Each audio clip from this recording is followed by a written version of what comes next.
Should I tell that story that I told this morning just to go in? Yes. Well, go ahead. I think he'll overlook it. On his trip to England, he got real seasick and probably had too much drink too, and was really throwing up and had fell at the bottom of a set of stairs. And they said they was having a big party upstairs, and there was a Eastern blue-nosed lady came by really dressed up and started to step across him. She'd step, then she'd back up. She'd start to step across, she'd back up. Said directly, Jake opened one eye and said, "Ma'am, just go ahead. If I see anything, I'm going to die anyway."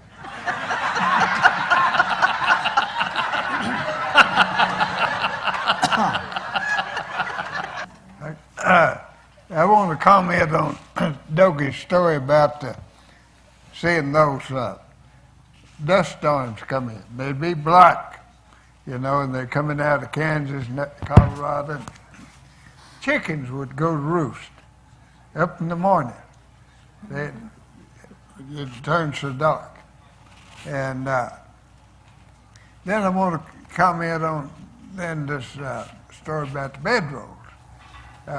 They didn't want you to have a very big bedroll because you'd overload the teams. And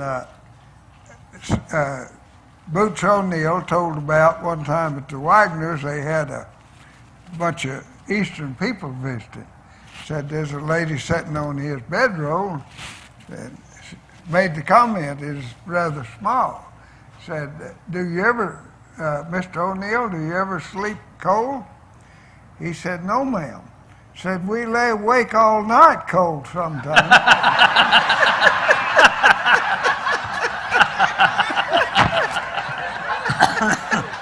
So, back when I was a young man, I always admired those older men that would be up drinking coffee with the cook. And boy, I couldn't hardly make myself get out of that warm bedroll. But I found out why. They were, their hips got to hurting them. The more bedrolls, weren't very thick. And boy, after you got a little age on you, the hips would go to hurting. Boots told about one time that all the bedrolls got wet and said that they was camped down on the river and they rolled them out, just scattered them out and rolled them out. The sun come out and they was going to let them dry. And said there's an old big white bulldog came up out of the cedar breaks and laid down on the cowboy's bedroll. Said the cook walked out there, they was eating and popped at the bulldog with a cup towel and said he bristled up at him and acted like he's going to sure attack him. And this cowboy said, "Cook, let him alone. Let him lay there a little while. His hips will get to hurting him, he'll get up."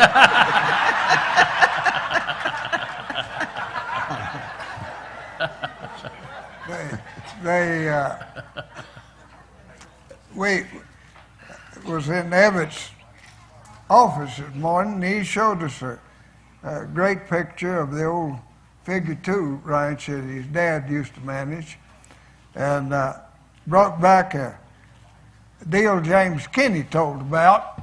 He worked there at the Figure 2s and said the man that owned it at that time sent his son to Eastern College and said after he got back he was never like the other cowboys, and said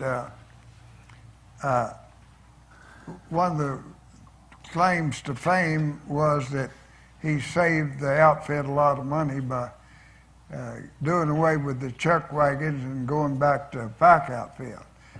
But anyway, that James said there was an old horse that was real hard to shoe. Said to pick up his back foot, you just had to kind of push on his hip and take your hammer and reach under his foot and pick it up and then slip up under his foot.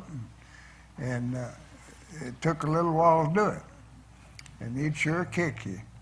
And said this cowboy come in on him one evening, and he'd throw the back shoe, and he was finally got his back foot picked up and was putting his shoe there, and it was just a little bit too wide. And he just leaned over, didn't want to let the horse's foot down, took his rasp and hit the shoe to narrow it a little bit. And said this guy jumped up and run out there and said, listen, my dad fired a man 30 years ago for that. Said that boy let that horse's foot down and took it. Said, yeah, and this is the same damn rasp.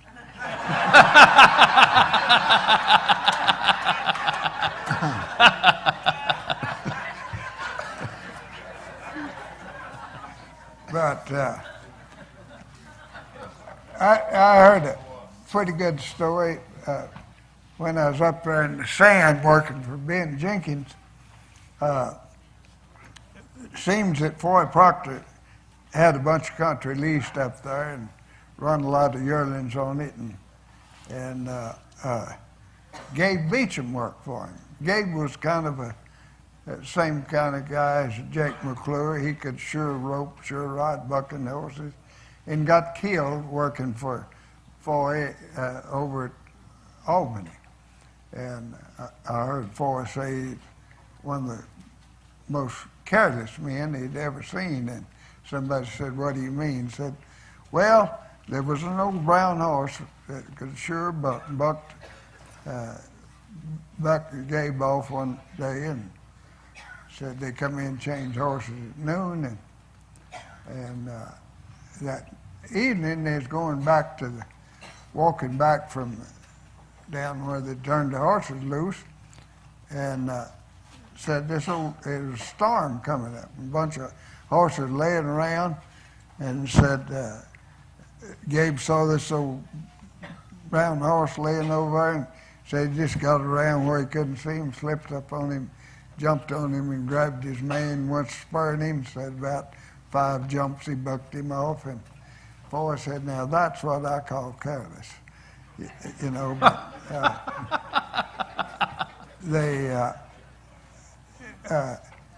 the story was that Gabe got to running with a gambler and a party man in Kermit, and they were having a big time, and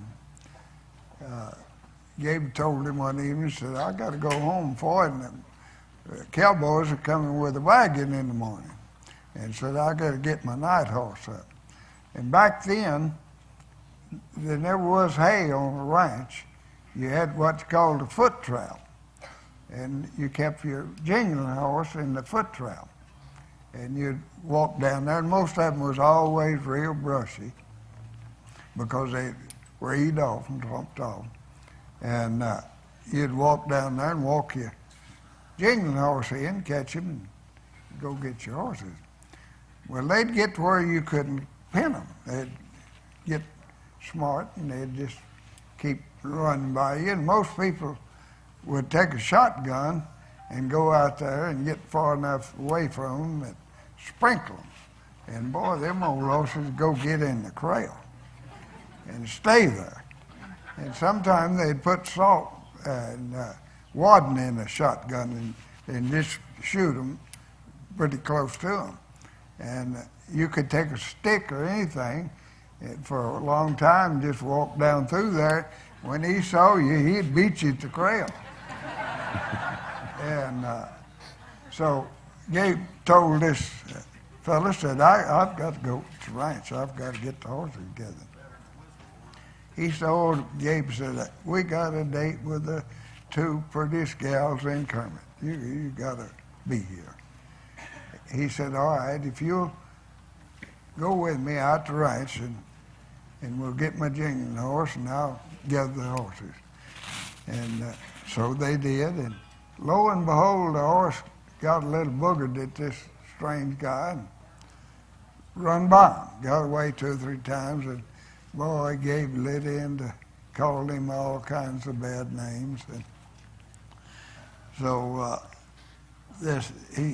this other guy was up close to corrals. He hollered at him, said, "Go to the kitchen, look behind that door, and bring me that shotgun. I'm going to shoot that so-and-so." Called him that name, and said the guy went up there and got the gun. And Gabe had gone back to bring the horse up, and luckily he heard a loud boom. And the brush was real thick, but they could kind of see over it. He could see this guy standing up there, and he said, "Did you see him?" "Oh, yeah." He said, "I got him. I got my foot on his head. I shot him." No. And I don't know whether that story is true or not, but they told it. You know, these young cowboys today go to town a lot and drive around a lot. But you know, back there when I first started working on ranch, you might not go to town over once or twice a year, you know, or 3 or 4 times. And you didn't hear much news. There wasn't all these radios and telephones and everything. And they tell about one ranch that there was a cowboy had gone to town in 1941, and he come in on a lathering horse and ran right up to the bunkhouse and slid the horse and jumped off and run up on the porch and said, "Boys, we're in trouble. We're in a fight." Said, "Boy, they said, "Who with?" And he said, "Japan." And he said, "We've all got to go help." Said, it's a real fight. And one of the boys said, "What started it?" "Oh," he said, "just like all fights started over some woman named Pearl Harbor."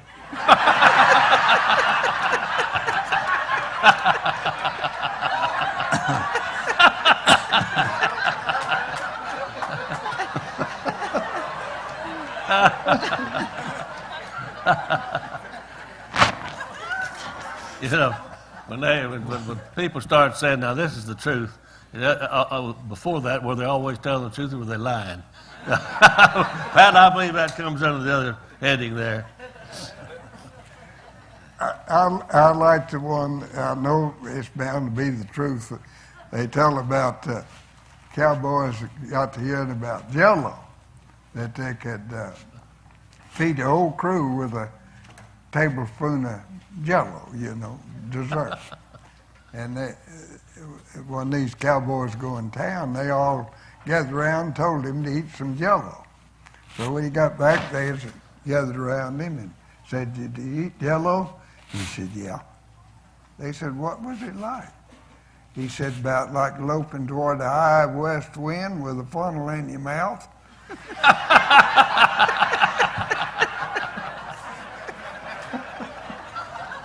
Talk about Elmer, Kelton, and his younger brother Merle is quite a cowboy. Worked for Foy a good while up in Magdalena, and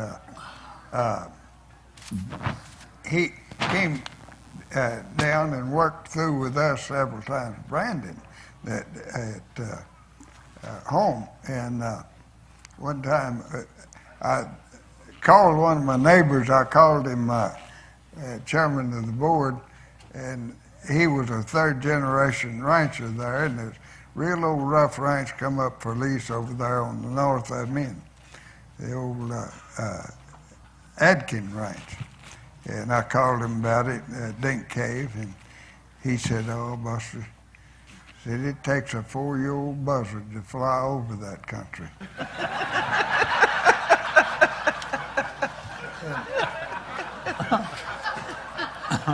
I went ahead and leased it, and I got the message after a while. But Merle came one time. We had the wagon camp down there, and he brought 2 or 3 horses and used them up pretty quick. And he kept complaining about that rough country and said First day, he said, I thought it was going to fall off the ranch. So I caught him a horse I called Cotton and led him up to him. And I said, Merle, you really like this horse. He can sure run, sure mizzle. And he'll watch a cow, too.